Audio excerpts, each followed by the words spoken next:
Fyrst byrjum við að hita upp úlnliðina mjög vel áður en við förum að henda allari líkamsþyngdina á það.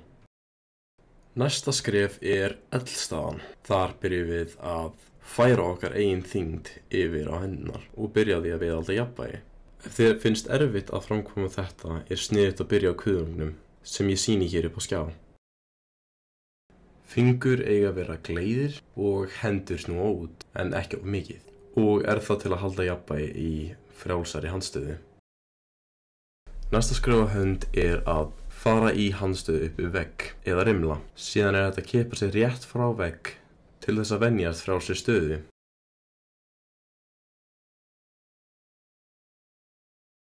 Næsta skref er að kippa sér í handstöðu og láta vin eða kennara viðhalda þér uppi.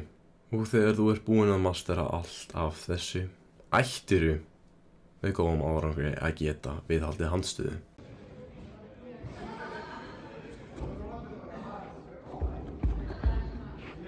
Og fagna!